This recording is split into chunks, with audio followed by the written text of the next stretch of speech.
Hey guys, welcome to episode 8 of Into the Van. I am Mike West, and I cannot thank you enough for listening to this podcast and your support. It means the world to me, so thank you so much for tuning in.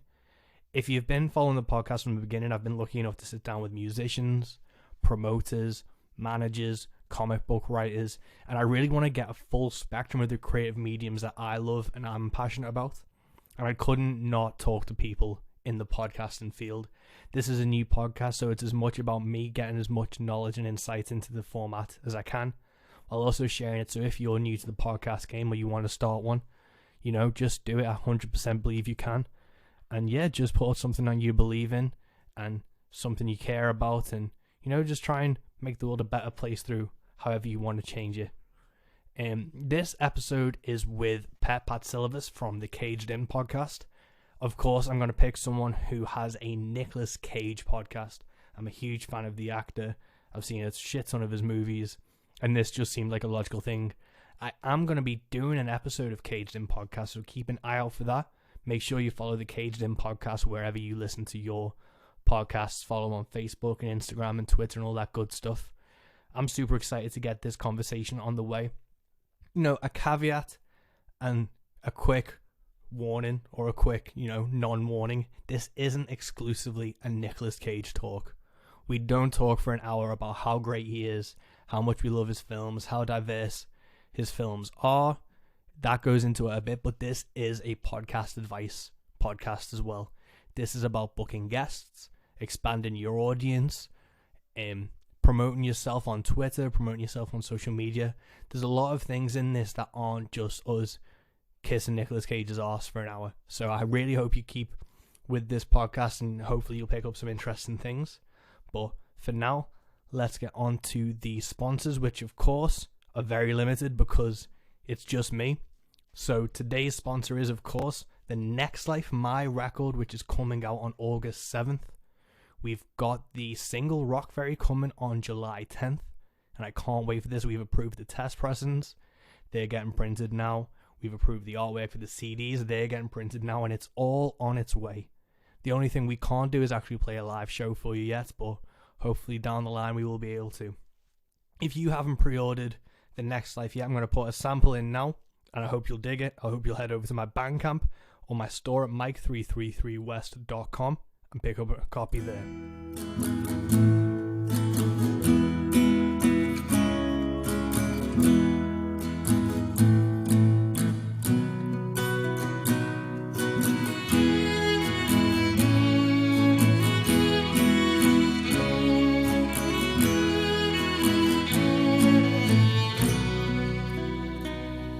As the fire dies and we say our goodbyes, I hear the ghost of me say, all the battles we lost and the wars that we won go on to define us someday. We'll let the summer pass and move on at last to the seasons that make us age. But at least I will know that the older we grow, in the chapters we share the same face.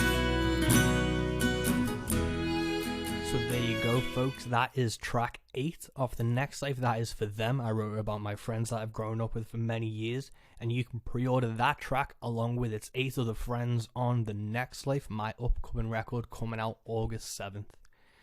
This episode is also brought to you, I know, 2 sponsors, it's also brought to you by Rogue Country.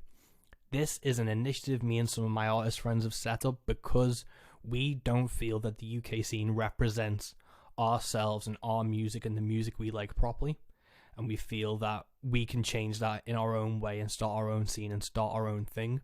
So we've set up a Facebook page, a group. We're starting a little movement. We're going to be putting on some shows when we're allowed to, and we're really getting the ball rolling on this. So if you head over to Rogue Country on Facebook, and if you dig my music, or you dig the likes of Josh Bettis or Kings and Queens, or Alex Tempest, Sean James, Amigo the Devil, Sierra Ferrell, Sarah Shook, anything that's rooted in that traditional roots sound from country, blues, and folk, but got that modern spin on it, that modern twist, that darker edge. You're going to love Road Country, so make sure you head over to that. But we're not here to talk about that. We're here to talk about Nicolas Cage and podcasting. So please join me now in listening and welcoming Pet Patsilivas and the Caged In podcast into the van with Mike West. Here we go.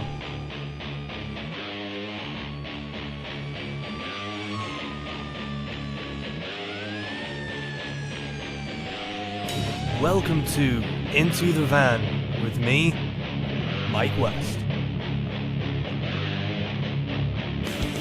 Go! Cool. So, Pat, thank you so much for joining me on this podcast. It's meant to be like Into the Van. I started it because I wanted to talk to people face to face in my actual van. Like I've got a camper that I tour out of, but because of everything that's gone on, this has allowed me to talk to American friends and things. And then you put out a shout out on Twitter.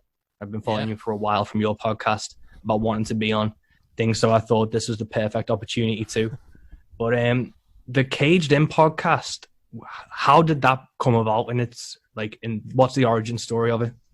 Well, it's a really interesting one because like there is this, I guess there's a really easy misconception that, and I think it's like, it's a hard sale for me, like to kind of get people to listen a lot of the time because they kind of think, and I see it from people, like I'm constantly sent stuff anytime Nicolas Cage is like mentioned in the news and stuff like that, or I get them articles as well. Any pictures of those crazy like cushions, do you know what I mean? That you like go one way, and I'm like, yeah, that's like, yeah, great. And but I was never like a fanatic of Nicolas Cage. I just like. I've always been interested in like films, and I've always been interested in this idea of like art versus commerce and stuff like that, and just found like Nicolas Cage really, really interesting because for somebody who's had like a 30-year career, has released over 100 movies. Yeah. And like, especially in the fact from 2009 to 2020, he has released half of the like films of his career, so in the space of 10 years.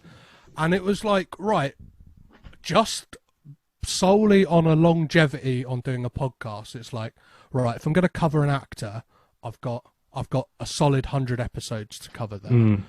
And like at the work rate, like, so I started it in 2017, like I was like, well, at the work rate he was at then, it's like, well, it's just going to keep going. Like, I'm never going to run out of material.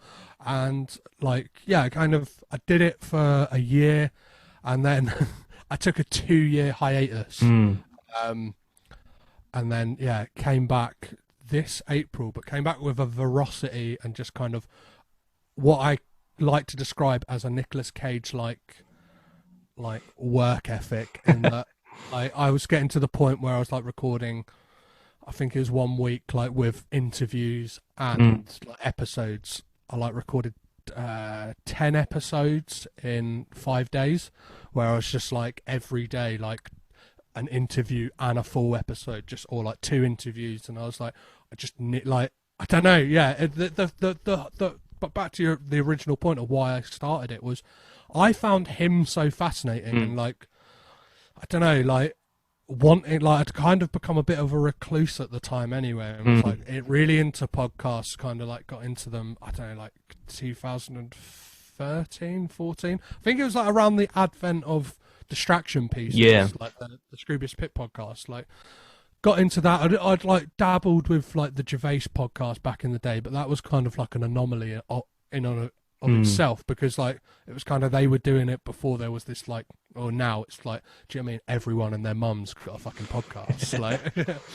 like and yeah, it's, I just kind of was just kind of coming up with ideas, and then thought of Nic Cage, came up with the name Caged In, and kind of had a thesis at the beginning that, like, I've since ditched because yeah, I don't know, I found it quite insensitive in that it was,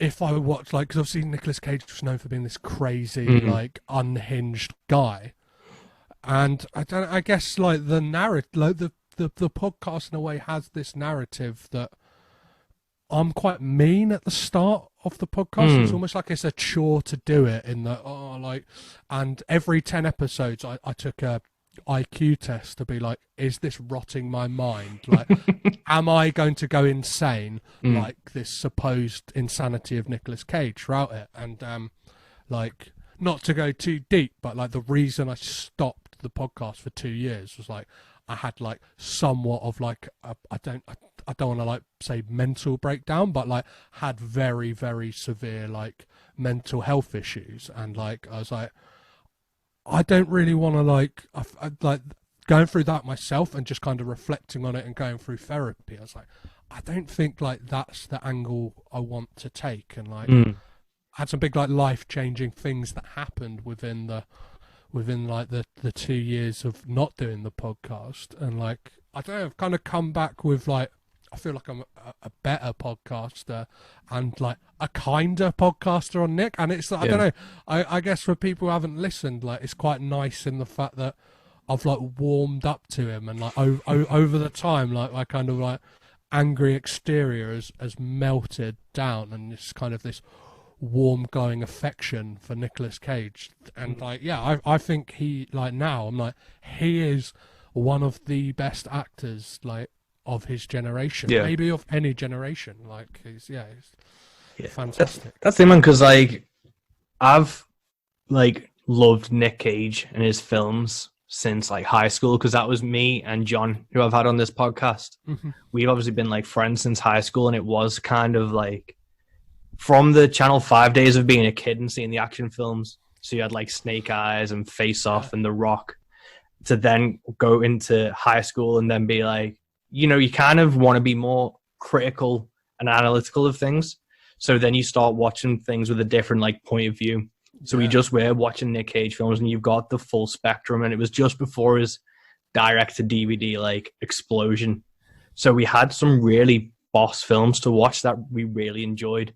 And since like high school, I've been obsessed with them. Like I've got this, we've both got these Nic Cage vests where he's dressed as Jesus, and it just says WWND, what would Nick do? And I shit, you know, I've worn that to every single job interview I've had since I bought that vest to like bring me luck. I did a skydive in like 2012, 2013, and I wore it to that because I needed his support. That's amazing. And we've got an Excel spreadsheet now to see who's watched the most films at the moment. We keep a tally. So like if we watch them together, we like make a note and we all check out. I think John's just a bit ahead of me at the moment. But apart from a few fans like that, a lot of people either take him or leave him, and then a lot of people just shit on him outright. Yeah. And I think that is like, if you approach those like his films from that negative perspective, then every film he has kind of plays into that narrative of it, that negative narrative. But there's such like a nuance, I think, to his performances that is understated, and I don't think it's really appreciated by people who just want to shit on him.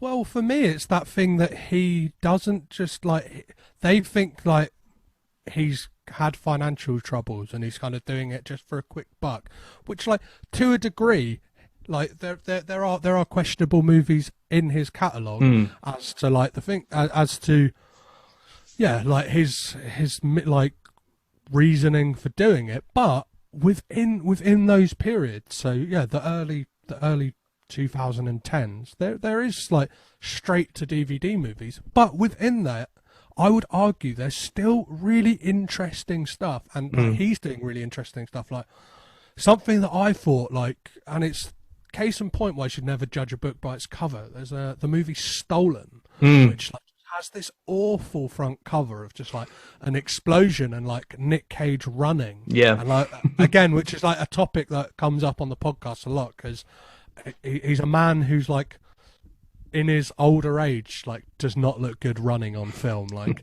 it's kind of like Tom Cruise is the guy for running, like Nic Cage not so much. But that was really great, and like you get these gems like that pop out, like 2014's Joe. I fucking love Joe.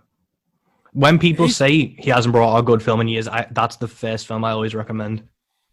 and it's like, and it's the stuff he's doing now as well. Like, it's really interesting, and like, I can't remember who it was on the podcast, like, mentioned that like now it's a case in point that he is being directed by people who are fans of those movies that you were talking about, like that kind of like what people would call the golden era of Cage, that post Leaving Las Vegas era where he kind of like was a marquee name. So like you got a ridiculous run, like you got The Rock, Con Air, Face Off, and then I think it's like City of Angels, like Snake Eyes, up until like 2001. Like it's a real solid chunk of just stuff that is like, wow. Like when you think of like 90s cinema, it's like those are kind of like benchmark go-to films, and like those people have kind of like 20 years later. So that's why we've got like a Panos Cosmatos, like putting Nicolas Cage in Mandy, or like some of like the stuff he's kind of got on his slate to come up, like really interesting stuff. There's a film, and I've kind of like been following it since like it kind of got announced, Willy's Wonderland, which we'll see Nicolas Cage playing a janitor in this kind of Five Nights at Freddy style horror inflected comedy. Well, I think it's a comedy inflected horror in that like there's these evil animatronics, and Nic Cage is like a janitor of an amusement park. He has to like kill them, but like that's just been announced that he's totally silent in the movie, and it's like that is testament that like for somebody to take that risk on him, that like he's not just a fantastic actor, like he's like like I don't know, he can do like a totally like visual performance, like it's shit on a lot, but like you look at Vampire's Kiss, like I'm a massive defender of that movie, because like I would like argue like it's a film that's way before its time. Like I don't know, people like put up American Psycho on this kind of like, oh, it's great. Do you know what I mean? All the film bros and all the people like, I don't know, because it's got that Bret Easton Ellis connection. It's like, oh, it's a bit like thingy. Whereas Vampire's Kiss plays in that same sandbox of like this kind of corporate and guy like kind of getting more depraved and like this thing of depravity. But it came out in 1989, and it's kind of like it's a film that slots perfectly into like the kind of late 2000s, like moving forward. Like now, like you watch that movie and it's like it could be made yesterday, and it's like it's fucking amazing. Like yeah, that's the thing, man. I think it is just kind of like not even an appreciation, like an underutilization. Like I've just been listening to your Brian Taylor podcast, which was brilliant, and they were talking about how they wanted to cast him in Crank, and I can't remember what year Crank came out. Was that early 2000s? So that would have been like 2007, I think. So they were considering him for that role kind of way back then. Yeah. And it just shows the star quality you were talking about, but also the experimentation and the like fun he has with roles and stuff that unfortunately they couldn't afford him or whatever happened. But there's that thing that you always wonder, like, well, how many roles do you reckon he's been considered for, and how many things has he passed on due to either budgets or time and stuff that could have propelled him a bit? Like the way The National Treasure did. Another film could have been another vehicle for him.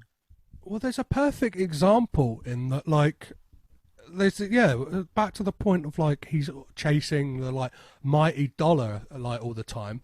He turned down a part in Expendables 3 to do Joe, which shows that like he cares about acting, because like Joe is like massively underseen, massively kind of like floated under the radar, like, and like I would argue like it should have got the attention and the praise that Adam Sandler did for Uncut Gems. Oh, in that, like, kind of 100%. Like he had kind of been pigeonholed and like kind of cast out to be this schlock B movie actor. Yeah. Joe should have done for him what John Wick did for Keanu. Yes, perfect example. Like, and there's so many like, I don't know, there's so many like shortcomings, and like he's an actor, and like especially from speaking to like writers and directors who's been shit on a lot of times, like in regards to movies that didn't really get their due, like, or kind of didn't really get what they deserved. Like, only yesterday I recorded an episode about Paul Schrader movie Dying of the Light that is, like, got a really interesting story in that it was actually re-edited by Paul Schrader years later, and kind of like you can only watch it like at UCLA or like the Museum of like Modern History in like New York, or like a couple other places, as like an educational piece, because like there's all this friction with the studio or whatever, or you can download it illegally, which unfortunately some of us had to do, but it was for educational purposes. I haven't seen the re-edits of Dying of the Light because it had such a strong premise. Yeah, it was like, again, there's so many things, and you talk about in that Brian Taylor podcast where the will of the studio and these execs just destroy the thing. And I know we got caught in a little bit of a Twitter thread with the director from Army of One, which was a victim to it as well. Yeah, which like that for me like is massive, and like off the back of that, like I think I'm at some point going to be talking to Larry Charles about like once he's got his re-edit of Army of One, like he said, like, I'd love to come talk about it, because like that is something that's always fascinated me. Like I said in the start, like that thing of art versus commerce, like, which like, yeah, like when I went to music college and did like, that was my dissertation. I looked at the band Television, who kind of like floated under the radar of like critical, like, well, they all critical acclaim, but not really like they're not really seen as like the godfathers of punk that they kind of deserve. And like, I don't know, look at case points of like Kings of Leon for instance, like the moment they kind of looked like the package and kind of looked like this kind of commercial product was the moment that they were like everywhere. Do you know what I mean? They were kind of like Enemy front cover, and kind of like, not even that, they were like, your mum was listening to them. Do you know what I mean? Like, she was bopping to Sex on Fire. And yeah, the more I like speak to creatives in the film industry, the more like it is that thing of like, there's so many compromises made. And like I spoke to a writer, Todd Farmer, and I think Brian Taylor, like, to the point as well, says like, there's so many scripts that are written that you'll never see, and if you do see them, they're not the movie that was written. Because there's always like articles that come out where it's like the 10 most blacklisted scripts or whatever that everyone wants to make, but no one does. And then 20 years later, some film will come out that's swept the Oscars, and then an article will come out, say like in 2003, this was one of the most liked but never made scripts. And it's always such a weird thing to see. But the thing I don't get, I may be wrong on this, but Nic Cage, he doesn't have a production company or anything, does he? He does, yeah. Saturn Films. Like they've only released a handful of movies, like a lot of them starring him. Yeah, because that's what I was thinking. Because like Leonardo DiCaprio and Brad Pitt have these kind of production vehicles which help them with the weight of the film. So I'm always kind of wondering why he doesn't kind of resort more to that. Yeah, kind of like route with things. Well, it's really interesting. Like he's directed one movie, Sunny, that like, and that again, like a really interesting story, and that's a script, like you're saying, like blacklisted.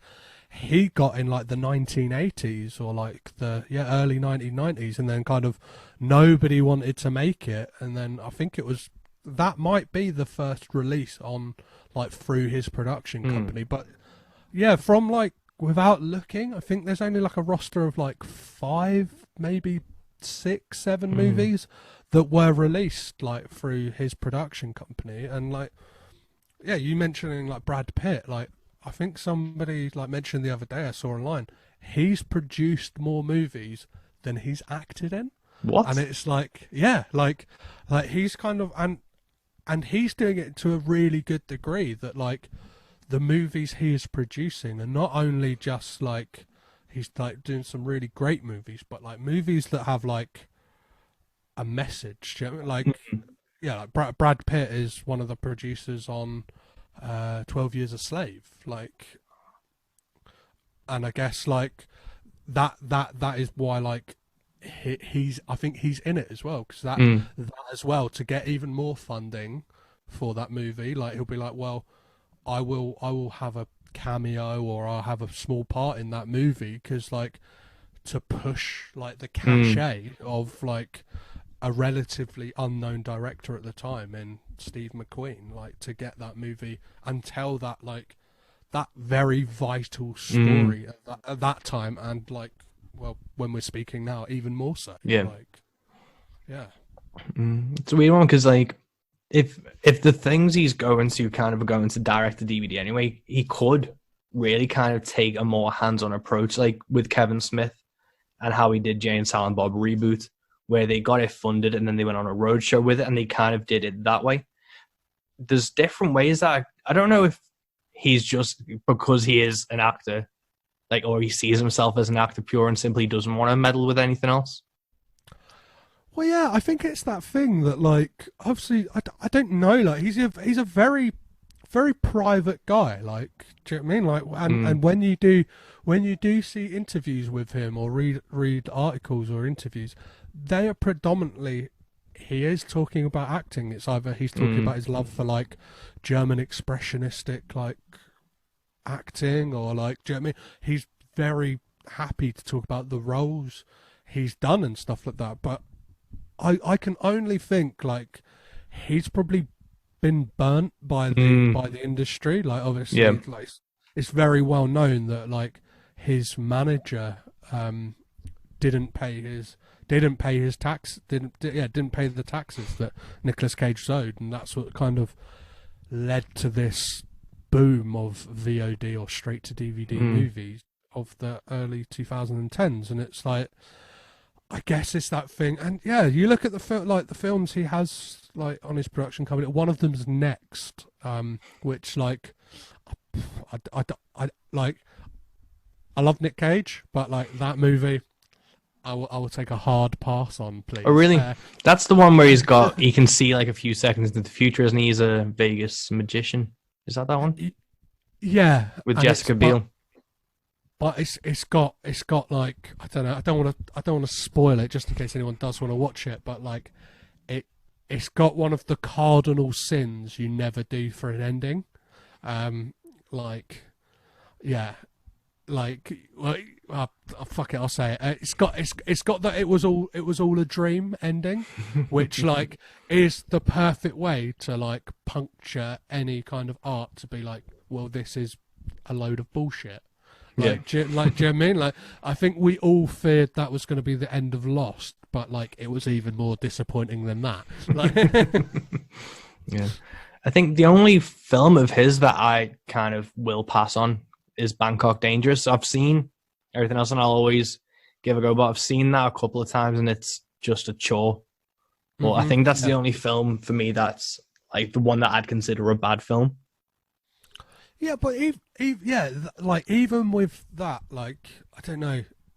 No, I don't think he does anything interesting in that. Like, there is a couple that like kind of, I'm glad I've watched them, but like won't really be returning to, like, or maybe not for him. Like another one for me is like Left Behind, like just because we don't really get to see Nicolas Cage do what he does, or like he doesn't really do much of anything. It's like, or like, have you seen 211? Not yet. No. That's a lot of the latter stage like Nic Cage's, and especially like doing the podcast. Like when I put out like calls for people to like be guests, it kind of like the last 5 years people have kind of gone like, oh, no thank you, or like do you know what I mean? Like if anything got picked up in the last few of his last few years, it will be like people going, can I do Colour Out of Space, can I do Mandy, can I do like the interesting ones, the kind of like straight to DVD, straight to Netflix movies. People are like, I like myself before, like, do you know what I mean? Like some of them just sneak their way out, and it's like, really? There's another one? Like, Yeah, that's the thing, man. I always go to like Asda. My girlfriend's sick of it because like I walk in and go new Nic Cage film, and I'll walk straight to the DVD section, and 9 times out of 10 there is a new Nic Cage film that I can buy, or the one I did want, which was £7, is now £3, and I found some really good films from those. Yeah. I was in there recently, and I noticed that there was a solid like 5 Nic Cage movies, and like I'm not talking like they had like Face Off for like, do you know what I mean, like on special. They were all like recent Nic Cage movies, so like a 211 or like Running with the Devil, and it's kind of like you look at that and you're like, whoa, it's Larry Fishburne's in it as well, or should I give him his proper Lawrence Fishburne, as he's now known, or like, yeah, like Grand Isle. You like look at you see that in there, and it's like, it's Nic Cage and like Fraser Crane, like Kelsey Grammer, like it's like what is going on? But then like he's an actor who's taken like, I don't know, a weird turn. I saw a poster for a movie he's in that's like, again, looks like a lot of these Nic Cage movies where it's like this, they kind of all have the same look of the poster, and it's that kind of like like Fast and the Furious-esque, like, I don't know, Avengers, like a lot of people. I always enjoy like picking up a Nic Cage DVD and then trying to match it to which DVD it's trying to emulate, as if it's trying to trick people. Because it was the Humanity Bureau, the colors were just swapped around for Blade Runner 2049. Amazing. So it's like blue and orange on the Humanity Bureau, but then it's orange and blue with the exact same like layout of the faces and like the poses. I was like, are you just trying to like hope that some guy's in a rush and is trying to, his wife or whoever's just like, just get the new Blade Runner film and get it out to pizza and fuck off, and he just quickly grabs what he thinks is it, and that's how they get like. There's a whole thing of like, there are studios who make like, to that point, there are studios who make like really shoddy like B-movie rip-offs of like, so you can get like Transmorphers, which is like do you know what I mean, like it's almost like the living embodiment of that meme where it's like when your mum says like, no, you don't need Kellogg's, we've got cornflakes at home, like it's like, yeah, but the own brand like is not quite the same, and it's like, yeah, those movies very much fall into to that category. And like, I don't know, I'm just really excited to, especially, I guess it's something I haven't really talked about a lot. I thought it would kind of dominate like the conversation when talking about Nic Cage recently, but I guess because we don't really know much and just news is changing all the time, and like it feels like it was a lifetime ago that like Tiger King was a thing, but Nic Cage cast as Joe Exotic is just like, again, like a wild choice for me, and just like, wow, like what is this going to even be? Yeah, for me, like, because that kind of spun me, because it's meant to be a series, isn't it, like episodical? Well, he's gone on the record as saying he's a film star, not a TV star. So I don't know if it is, if it's not, what's going to happen with it. But then I was worried because there's meant to be that like meta film where he's playing himself. Yes. And I don't know where that is in level of production and things. So what's actually going to happen with which is going to come first, and then? Well, I guess now we're not like, it's all kind of like, it's all up in the air, like in regards to that, like, yeah, because obviously I do try and keep my like finger on the pulse of like what is happening with stuff. I know that the Unbearable Weight of Massive Talent, like where he plays himself, was scheduled for next year, but I guess that would have been with like maybe a summer or autumn shoot this year. But I guess that's kind of been pushed back, and like, yeah, really interestingly as well, you can find the script for that online. Oh, really? Yeah, like and yeah, I think it's like, I don't know, I'm toying with the idea of possibly covering the script of that on the podcast, but at the same time, like, I don't know, like it would be like reviewing someone's demos. It kind of feels a bit like cruel to do so. Like, do you know what I mean? It's like, well, a script can change, and a director's vision can, like, do you know what I mean? Like, some of the greatest movies are probably like off scripts that weren't the best, but a good director will make something great out of them, and vice versa.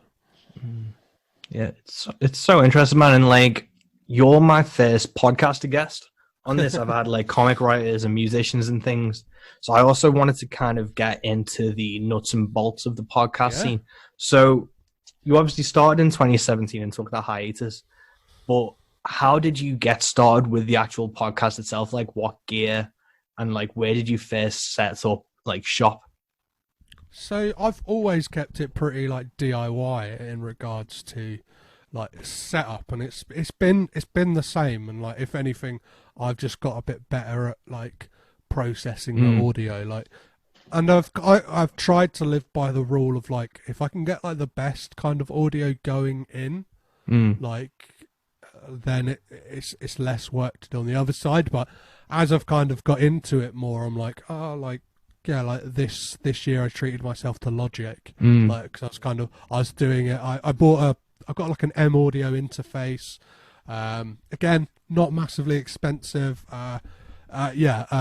Like an SM58 mic, just the kind of like gig standard. Like, I'd always played in bands and stuff like that, and like recorded music at home. So like, kind of just like picked up little bits here and there. I started off with, I think it was like it was like an SE XA1 microphone to start off with. But like, I don't know, I think with the way that like I kind of sometimes, like a lot of the earlier episodes I recorded solo, so that I found getting like more of like a tactile microphone like the SM58 that kind of isn't massively sensitive, and like, as you can probably see now, like obviously people listening won't be able to, like, I don't know, like I will grab the mic quite a bit and stuff like that, and obviously you can't really do that, and like I like to keep like doing those ones on my own, I like to keep the energy up. So like I would walk around my flat, like I'd or like stand up and almost like treat the podcast, like those ones on my own, like a, I don't know, like a stand-up set, or like a kind of like, do you know what I mean? Like a TED talk, like a manic TED talk of like a man trying to tell you what happens in a Nicolas Cage film, and like those ones, like editing, like to edit those, I would literally record until the point that like my brain like failed me, and like I ran out of stuff to say. Put an edit point in, like kind of go, right, do a count in there. That's where I am in my notes. Let's just jump off from that point. And like, yeah, some of those early ones like will be like 45-minute episodes and are recorded in 2 takes of just like constant talking. And it's just like, I don't know, like a very manic approach. And like gear wise, yeah, as I said, like it's just simple. It's Logic. It's just like an inexpensive, I don't know, maybe like £100 like audio interface, and yeah, like just, I don't know, SM58, but like always with like a little with a pop shield on, or a pop shield, just like I do keep toying with the idea of getting one of those like MTV style I don't know what they call them, like mic flags, I think they call them, like the square things around it. The branding, so like just to make myself feel like I'm doing something like a bit more. I'm currently like I'm living at my parents at the moment, and like I don't know, like the setup I've got here is great. So it's just recorded in my bedroom, but then like say when recording the podcast, like I have notes up and stuff like that. I've got like a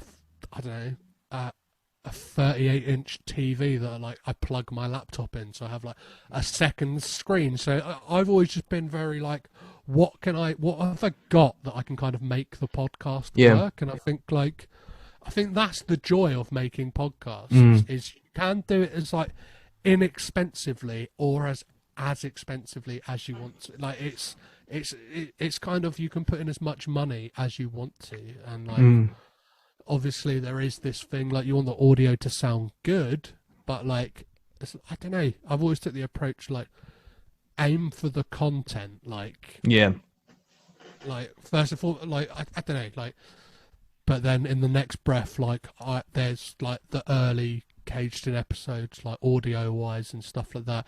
I personally can't listen to them because I'm like kind of like, you've come so far.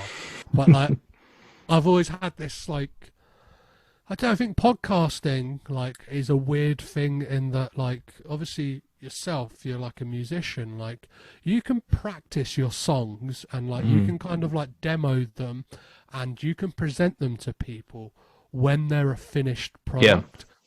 Whereas like with a podcasting, whether it's like, if you don't know that much about like processing audio or like recording a voice, you just have to start doing it. Like you like, do you know what I mean? Episode 1 will be shoddy, and like over time it may get better if you put the time and effort in to do so. Whereas like like you don't have that luxury of being able to like, you can't like, you could record 20 episodes at home, but unless like they're actually going out and you're getting the feedback and like, I don't know, I guess we're all to all intents and purposes in a small way trying to seek validation. I guess that's why we feel like we have that thing that like, my voice needs to be heard on whatever specific topic it is, or like, do you know what I mean? Like, I don't know. Yeah, I should be the like leading conversations or whatever like your kind of like thing may be. But over time, from actually putting a podcast out, that's the only way you will get better at like being a raconteur and telling stories, or like your interview technique will be like better. Like even coming back to podcasting, which like I like, not to blow my own trumpet, but I think I got quite good quite quickly again. Like obviously I had it under my belt of like doing it all that time ago, but like it's going to be a real shocker. Like there's an episode for Left Behind that was like recorded but like really early on when I came back, and like there's loads of stuff that like I very quickly learned that's like, right, like this is how I exactly want the format to be. And like that episode won't have any of that, but that's like not coming out. Do you know what I mean? That's coming out later because it's all like kind of out of order. So like all of a sudden there'll be this episode that like, I'm already like shitting myself about putting out because I'm like, I personally, like, it's a fantastic guest. Like, like one of my favorite podcasters and comedians, Carl Donnelly, like chatted to me about the movie, but then like, I don't know, there's part of me that's like, do you reckon it, like, do you reckon he'll be up for coming back on? Because like now I'm better, but that's not how podcasting works. And like, but that's what makes it fun and interesting. Like, I don't know, like, I don't know about you, but I like, apart from audio like wise, like, and editing wise, I tend not to listen back to them that much. Like, no, I don't. I've had people mess with me going, oh, and like comment on something talked about, and I'm like, I can't really remember what you've. Yeah. Can you like tell me the whole paragraph of what was been said? Things. But do you have a music background? I know, so you've studied it, but you've been in bands and things. Yeah, I've been in bands. As the singer, or I've kind of done a bit of different things. So like my first ever band at school, I was a singer, and like played guitar. And then, like, in my late teens, like early 20s, I was like a keyboard player and like background vocalist in like a kind of new wave, post-punk band. Yeah. But then, like, I got really into like spoken word and like was doing like that kind of thing, and always been like a massive like admirer of hip hop. Yeah.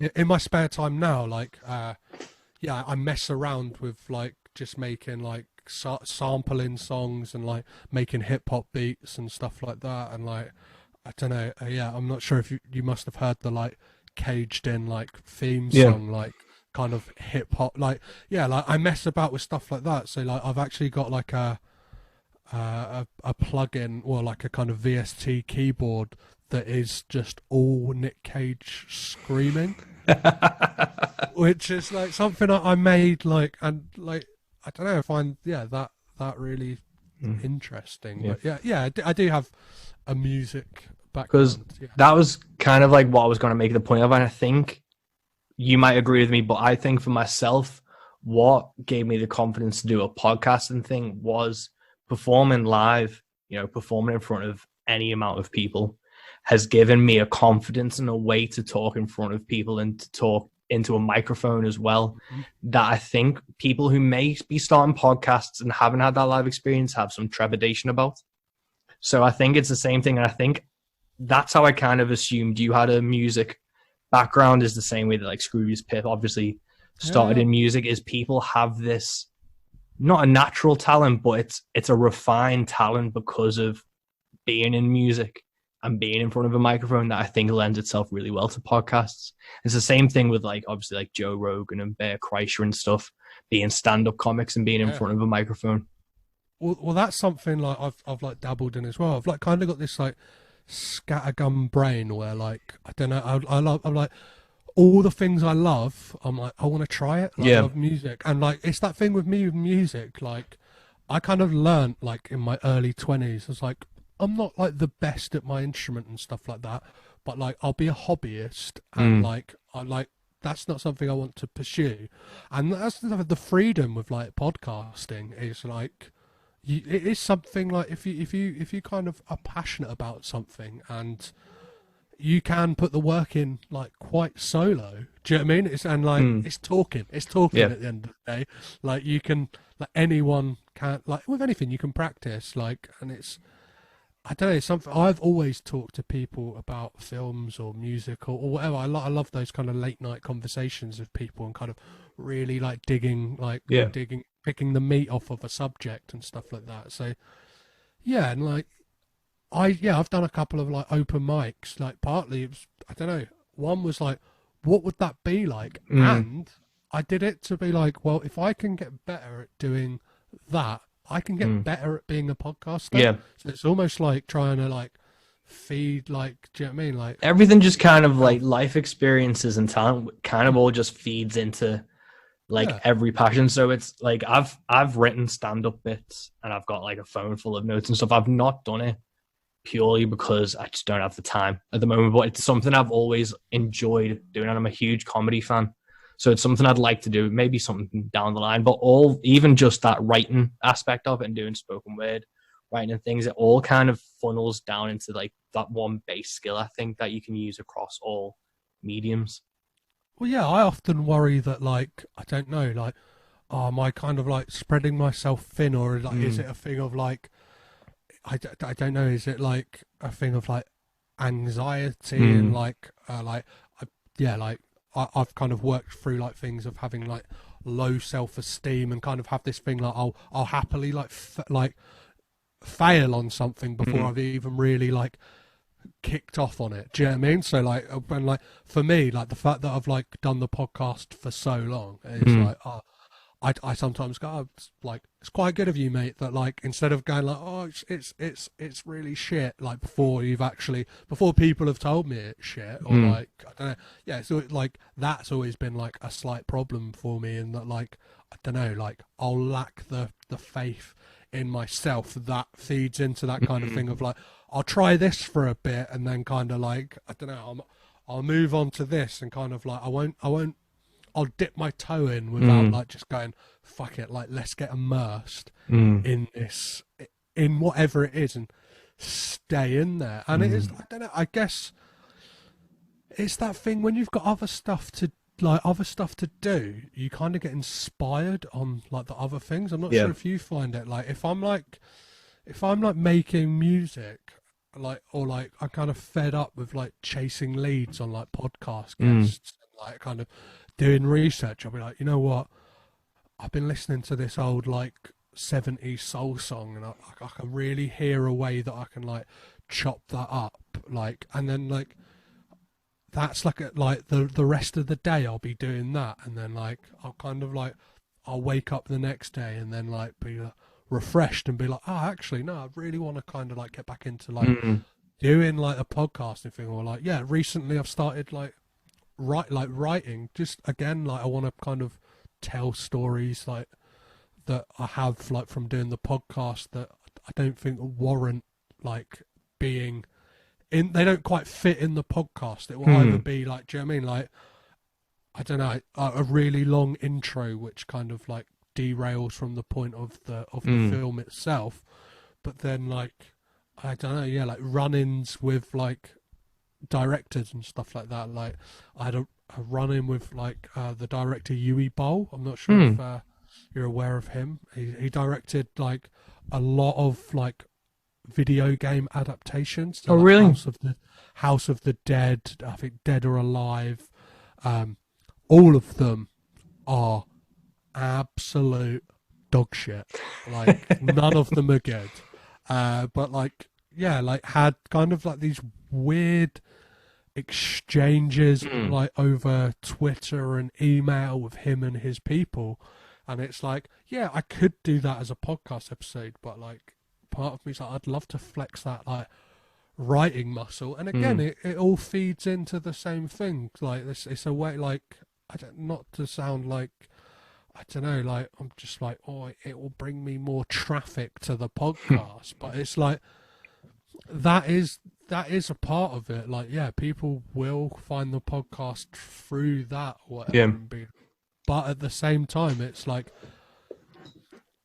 I don't know. I think they're fun. Like, to me, their life. Yeah, like again, like that could be like a stand-up bit, being kind of like, or whatever. Like, and it's just following those avenues. Like, I don't. Like personally, I think, how did I get myself in a situation where I'm kind of being like almost threatened into doing like ads for this guy's restaurant, like to get him to be a guest on the podcast, who's like famous, like, yeah, like famously called out critics and directors for boxing matches because he disagrees with their like criticism of his work. And it's like, that to me is like a really funny like story, besides it happening to me. And like, I don't know, like I think it will get discussed in like, the Frozen Ground episode. Like, I got blocked on Twitter by John Cusack. Like, really? Again, like, yeah, like that is a story that like kind of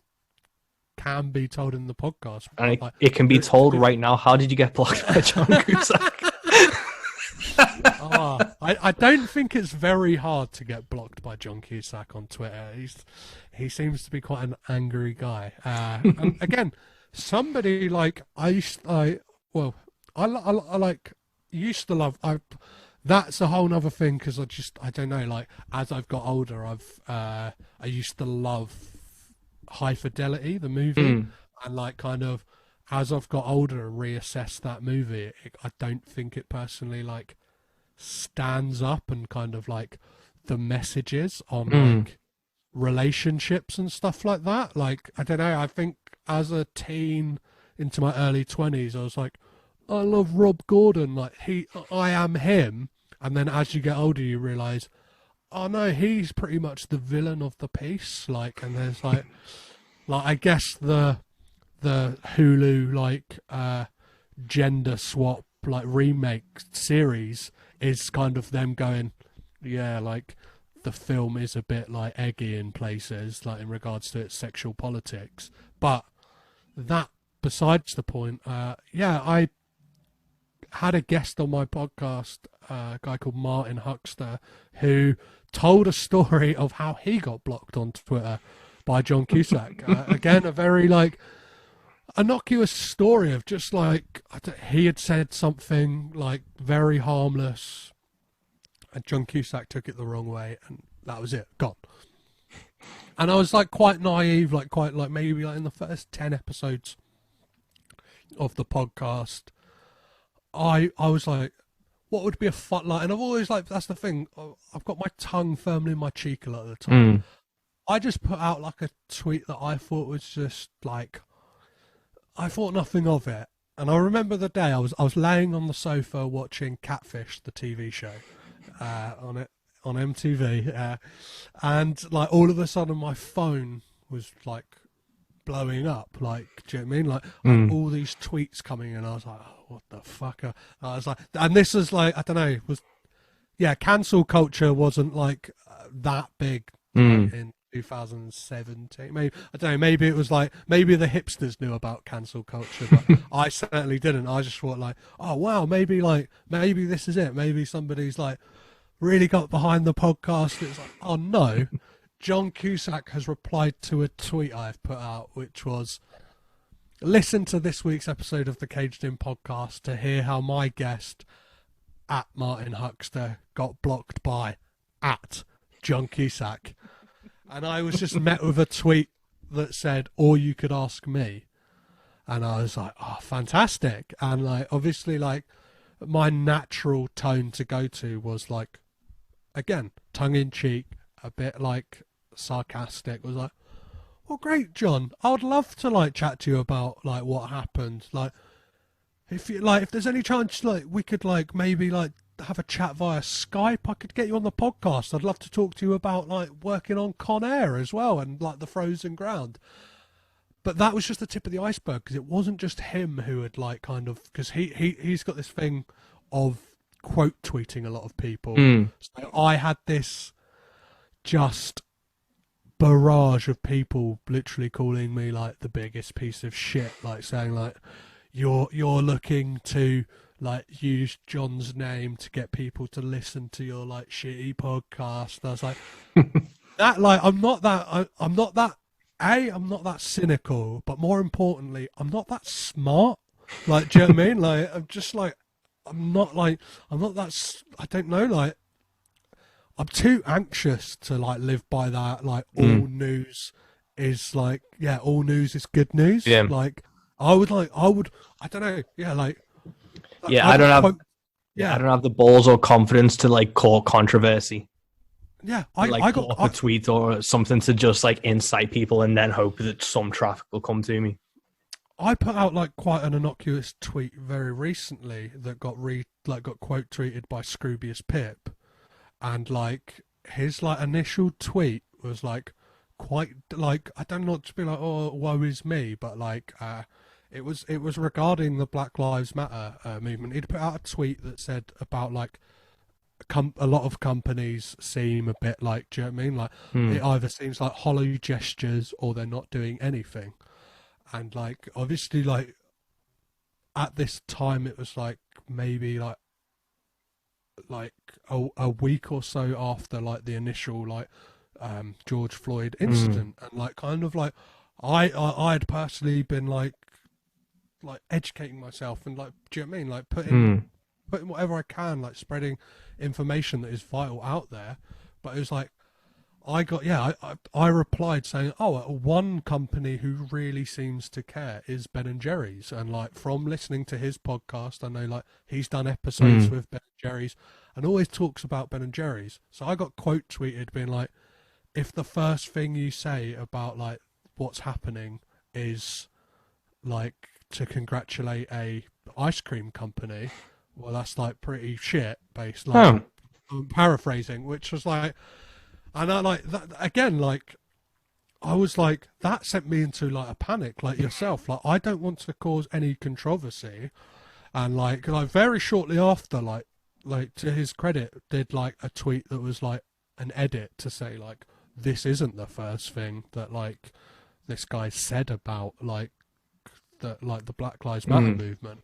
But like, yeah, as somebody who like can be quite anxious a lot of the time, my first initial thing was like, oh, nobody's gonna read the like the follow-up tweet, like do you know what I mean? Like, and it's, I don't know, it's not about me. And I like, part of me is like, I wish I didn't get like put on blast, because I'm just trying to like, I am like wholeheartedly trying to, I don't know, I sound like I'm kind of like being like, oh, I'm a really good guy like here, but like, well, you were just kind of offering an example to what he said. Yeah. Like innocently, it wasn't trying to like virtue signal or say anything to detract. It was just kind of saying, well, I know you're a fan of this, Dave said this, like, yeah, well, and it's that thing that like I used to work at a cinema, and like they had a Ben & Jerry's stand, and like I had like Ben & Jerry's training, and like I actually do know like wholeheartedly like from having training from one of their representatives, and like the history of the company, are a company who are amazing when it comes to social issues and like their charitable donations and stuff like that. Like, I think it was like 2016 during like Black Lives Matter like protests. Then, like Ben and Jerry were arrested at a protest. Like, do you know what I mean? But that's besides the point. Like, yeah, it's just that thing of like, I don't know. It's trying to avoid controversy at all points. So yeah, John Cusack said like his response was, "Oh, your guest was probably being a dick, just like you're being a dick," and then I was blocked. Oh. But then, like, for me, that was perfect. I just took the screenshot of, you know, like when you're blocked and it's like it brazenly lets you know. I just turned that into like a social media post saying like the Caged In podcast is not endorsed by John Cusack. Like, it's just like it is what it is. Yeah. And I hope, like, I don't know. Yeah, obviously, I'm a massive fan of Scroobius Pip as well. I don't want to make it out like I'm not trying to come on here and start any beefs. No, there's so many things, because I've tweeted from him, I've asked him questions and things, and he's not responded like negatively, but he's either responded abruptly or he's responded in a way that's like different, and it's so hard to get like your intent and voice across through like Twitter or anything written. And especially, I think Twitter, because it's such a volatile place, everything's kind of read as an attack anyway. Yeah, well, and I think it's that thing as well, and it's like it brings it all back to podcasting as well, and it's something that like I haven't experienced myself, because like obviously I'm nowhere near on a platform like these kind of behemoths of podcasting. Is that like you get to know these like the hosts of these podcasts, do you know what I mean? And like the tone that you may approach them is like of a thing of like, you know, so much about their lives. Yeah, it's a false sense of like familiarity. Yeah, so you're kind of like, do you know what I mean? Like you might come into a situation like, or yeah, perfect example, like I don't know, like Joe Rogan has like his kind of like Bert Kreischer, Ari Shaffir, like that kind of like group. Like you could easily just fall into the trap of like, I don't know, like saying something to like, do you know what I mean? Like on Twitter going, "Hey Bert, you big fat piece of shit." Like, because you've listened to those podcasts of those guys doing that, and obviously like you're just like, I want to be a part of the gang, I want to be one of the boys. But like, yeah, as you're saying, the volatile nature of Twitter, like they're probably just gonna be like, "Oh fucking hell," like, do you know what I mean? Like fucking hell, and I don't know, like like I haven't really experienced anyone like kind of, I don't know. It's pretty different for me because people don't know that much really about me. I can kind of hide behind this veil of being a Nic Cage like expert, as it were. Yeah, I've had a few tweets misconstrued as sarcastic when I've been asking genuine questions, which has been a weird one. But it's the nature of Twitter. I think I hate Twitter, to be honest. It's my least favorite social media platform to use. It's kind of just, I just kind of use it because I use Facebook and Instagram. I just share stuff across to it, and I really only use it for the comic community and people like yourself. That's the only reason I'm still on it. Point. But what I wanted to ask, as we're getting into the ins and outs of podcasting as well, is so you've had Brian Taylor on, who's the writer and director of Mom and Dad, and he did Ghost Rider Spirit of Vengeance, but he didn't write that. You had Todd Farmer, who's Drive Angry. How do you approach these type of guests, and how do you get guests onto your show? Funnily enough, like Twitter, like I just find like,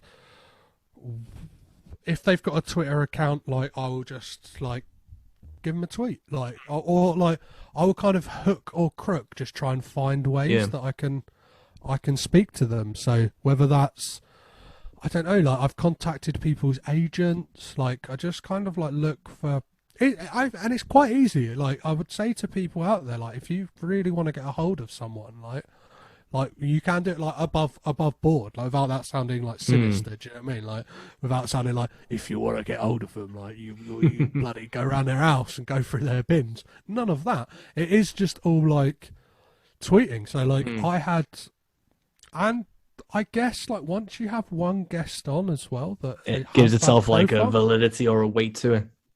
Yeah. So I put out like a massive like a kind of like a really cheeky thing to do, I guess. And I guess it's this thing of like a confidence I came back to the podcast with after taking so much time off was I just added a load of different people I wanted on the podcast. One tweet and been like, any of you fancy like coming on for a chat? And all it took was, so it was Chris Hewitt of the Empire Film Podcast and like a writer for Empire Magazine. He responded saying, I would love to talk about Kick-Ass. And one of the great things about Chris Hewitt, obviously, apart from the fact that like he's an amazing podcast host and like journalist, is he has a blue tick. So him saying that, like very shortly after, I got a tweet response from Brian Taylor that said, I'm in. I obviously like, I obviously don't know his like reasoning for it, but I do think like somebody like, do you know what I mean? Like if he clicked through to Chris Hewitt's account, he'd be like, oh, like, yeah, it's got a weight to it now. Yeah, gives it a bit of like, and then moving forward, anytime I've like emailed anyone, so like there's guests I've like got coming up or like I've recorded episodes with, so like I've got like Clarice Lockery from the Independent, like she's the chief film critic and fills in for Mark Commode on the like BBC 5 Live film podcast. And it's like all you need to do when you're emailing people is, it sounds like cheap or whatever, but like to just be like, I've had this person name, brackets, what their kind of like credits are, and then people like very quickly go, oh yeah, like, or like crazily like I don't know, I find the thrill of the chase like quite exciting when it comes to like guests, like just that thing of like I just look at stuff online and like it's not just like people in the film industry. So like I recently spoke to a guy called Mike Powell, who is an author who's got this amazing theoretical book all about like scenarios that could happen and kind of looking at them in a serious way. But he is a Vice journalist as well, and he wrote an article back in 2017 where he interviewed Nicolas Cage only using Nicolas Cage quotes like from his movies. So like I just look on like stuff like that, like things that get sent to me. I'm like, right, let's speak to that guy. Like he's a journalist. Go on Twitter or like kind of find him on like, yeah, I will do whatever. I will kind of like above board do what I need to do to kind of like, or what I can to get a guest, because I just think like, I don't know, yeah, like I'm in talks at the moment with a historian from New Orleans to talk about the kind of history of like the house that Nicolas Cage used to own, the idea of above ground burials and kind of the mausoleum. And that guy I found because he was quoted in an article that about Nic Cage's mausoleum in New Orleans. So I was like, he would like, I want to speak to that guy. And like, yeah, like crazily as well, like Reddit, like there's an amazing, like for Nicolas Cage fans, there's an amazing subreddit called One True God. So, and I'm like an active, like I'm an active participant, because like, where are you going to promote a podcast about Nicolas Cage? Then to a whole like kind of like it's kind of got a cult following, and like I don't know, yeah, like 30,000 like followers, maybe even more. Of like, and I've recently got contacted and like by a representative for a guy who was Nic Cage's stand-in for 10 years through Reddit.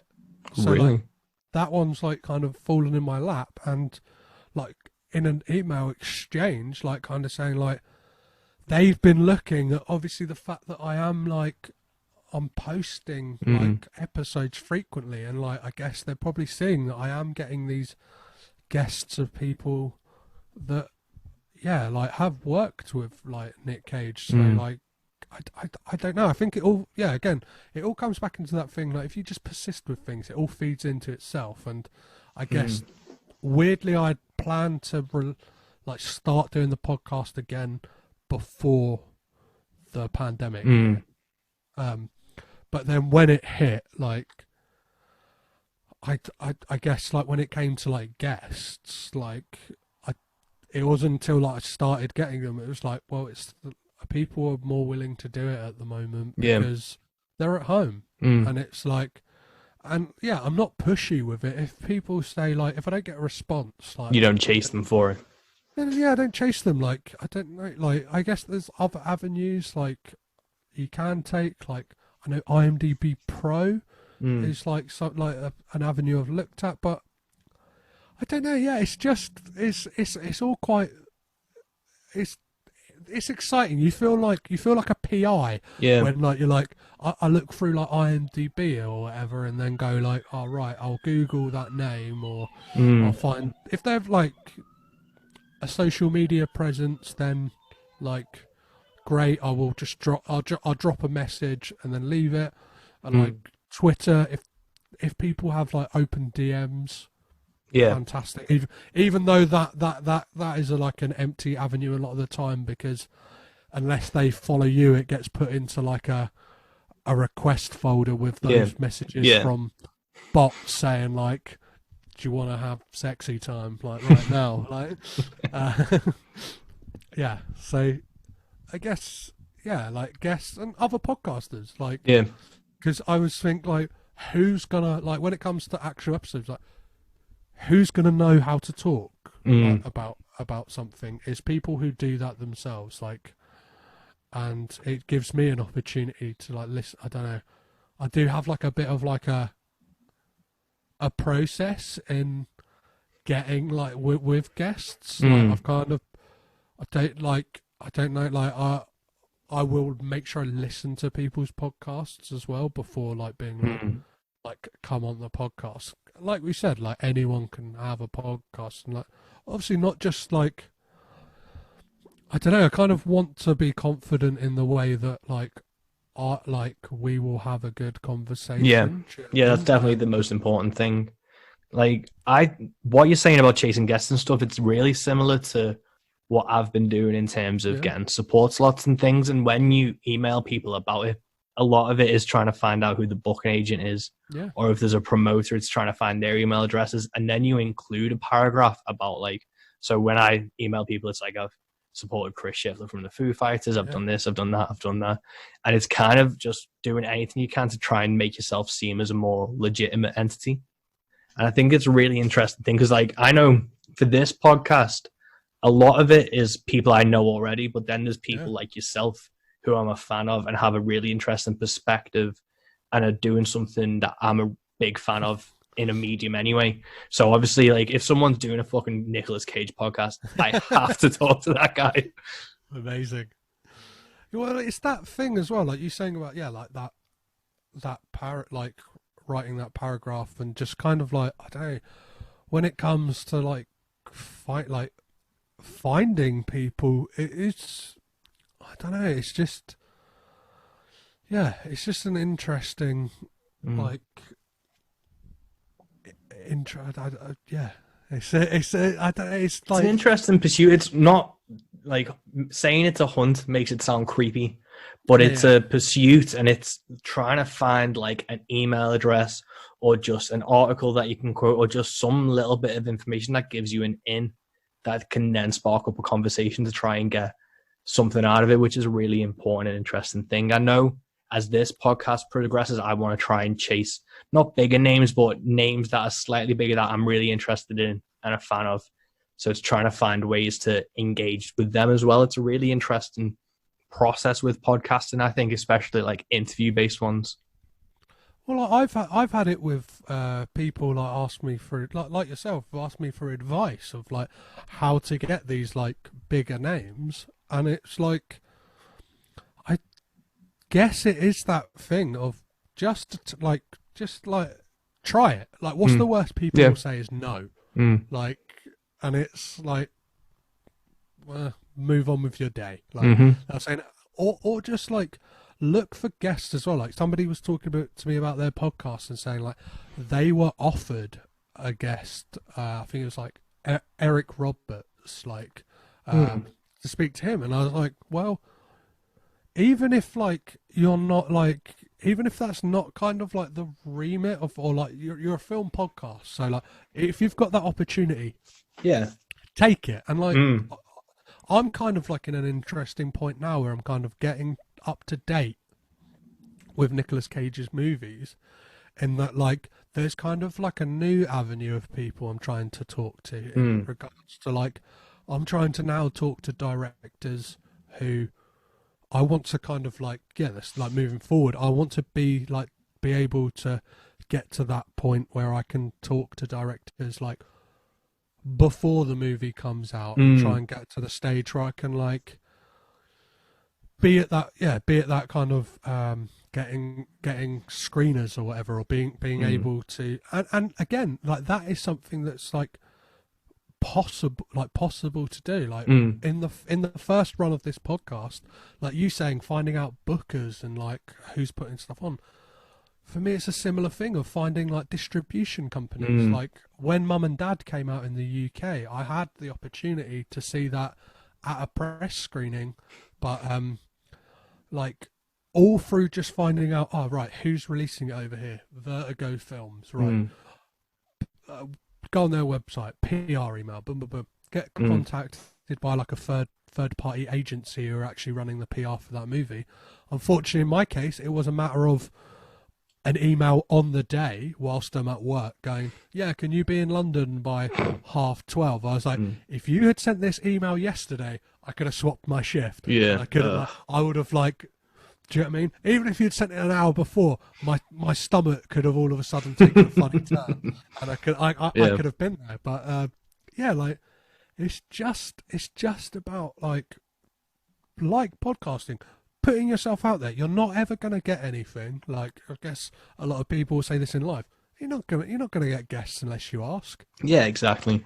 It's such a weird thing to try and like not only get the confidence for it, but then keep that confidence going.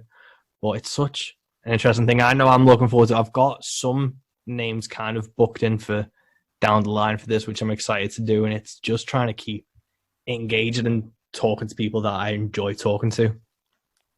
Yeah, like, and just being open to like happy accidents. Like we were talking earlier about Larry Charles. Like I am like, and I think a lot of people as well, whether they know it or not, Larry Charles has had a hand in forming so many people's like sense of humours. Like for me especially, like I'm a massive Seinfeld fan, and he wrote on that for like 5 years. Like directed like directed like the big Sacha Baron Cohen films in Borat, Bruno, and The Dictator. One of the directors on Curb Your Enthusiasm, again, argued one of like the best like kind of sitcoms in the last like X amount of years. And it's like all of those things have kind of like, do you know what I mean? Like had an impact on loads of people. Yeah. Like to this day, I don't think I've gone a week without somebody like saying "my wife" like in that Borat voice, like, or like at least hearing some kind of reference to Borat. And it's like, well, that movie wouldn't have been like without. Again, they might not know Larry Charles by name, but like, they know of his work. And exactly. Yeah. That's the really interesting thing about like all this is like so many people are so instantly accessible through social media, and like there's a wealth of information so you can ask people. It's crazy. But have you tried reaching out to the man himself? It's as I said earlier, like he seems like quite like a private guy, and I kind of don't know what the avenues would be to take to get to him. Like I don't know. Like I follow his son on Instagram, but that to me just feels a little like icky. Yeah. Do you know what I mean? I feel a bit like, like it'd be like a cheap ask, or it'd be a and it's like I don't know. Like, it's a weird thing because like I'm not the only, and I know this. I'm not the only Nicolas Cage podcast. Like, but like weirdly, like I don't know. Like, I look at the others and like I personally don't listen to them because I just don't want like my head to be in German or like go like, oh, they've got this cool angle on it or whatever. Like, what you don't want to be like influenced in a way that makes you lose your voice. Yeah, like I don't know if someone goes like in like as a like a musician, someone goes, oh, there's a guy like who sounds like just like you. I don't really like. Do you know what I mean? Like yeah, that's when I write my like music. I don't listen to any country or folk or even rock. I'll listen to like Public Enemy, Horror, Dead Kennedys. I'll try and listen to anything except what I'm going to be writing in because it muddles like my own playing style and voice if I try and listen to something similar. And it's the same with podcasting as well. Yeah, so like with regards to like listening to them, like I've just seen like I follow all of them on like Twitter and stuff like that, and I think I'm the only one dumb enough as well to ask these people to be guests and manage to get them. But like I think like that to me brings up another weird dichotomy and just like something that is like really interesting that all of these people, and like I'm talking like there's over 20 Nicolas Cage podcasts like but yeah, I'm the only one who's reached out to all of them as well and been like, can I interview you? I want to interview all of you guys. Like I don't know which form that will take. Like I probably won't. I'll say this on the podcast because it probably won't ever happen. Like, but if it does, like you've heard it here first. Is I always had this idea of like a kind of like true crime parody, all about trying to track down the first ever Nicolas Cage podcast, which is like, yeah, this they were called Cage Cast. Like, came out with one of the best names, like out the gate, and then like, they just kind of disappeared. Like got part way through and then just didn't do it.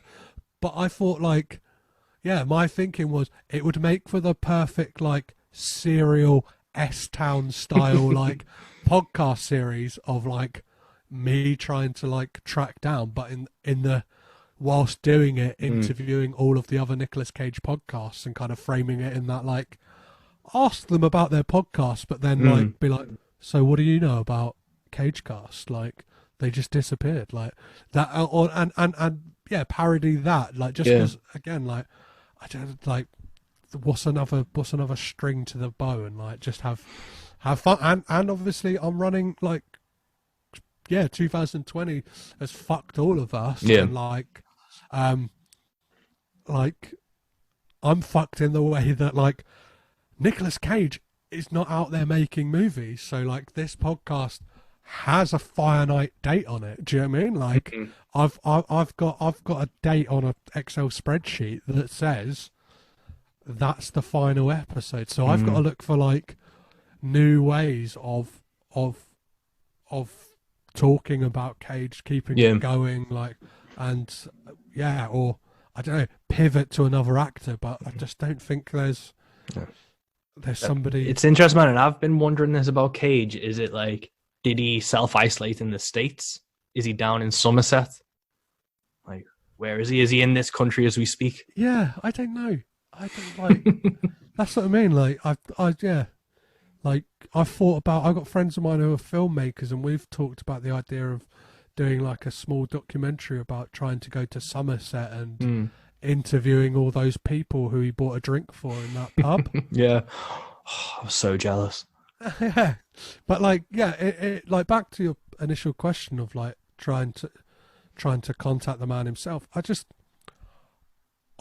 hope, like, I don't know, I weirdly hope that over the sea of all these other Nicolas Cage based podcast voices that I just hope that like somebody, like the fact that I talk to people that do know him, that like, something may get back to him, or like I do think to myself, like, again, if I plug away at it and like not in any like woo way, but like I have like spreadsheets where like I write down like guests that I want on the podcast, and like I don't do it as in like some kind of like if it's written. Do you know what I mean? Not like a secret or anything like that. But I'm like, right, if I kind of like have that there and like it could happen, and I think like one of the most like thought about it logically, the most feasible way for me to ever interview Nicolas Cage would be to like get to some level, like I guess like all podcasters are doing,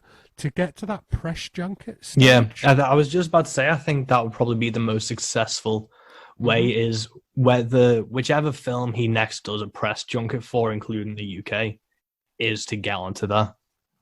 Yeah, and it's that thing of, as well, of like, I don't know if like I need to like create like another, like, because obviously I've been like writing, like trying to like write more about film in general as well, whether to try and like go from that angle, like, because if like I'm not sure whether his like PR people, if they saw like, oh, this guy's got a Nicolas Cage podcast, that they're expecting a guy like, do you know what I mean, like in a, I don't know, a very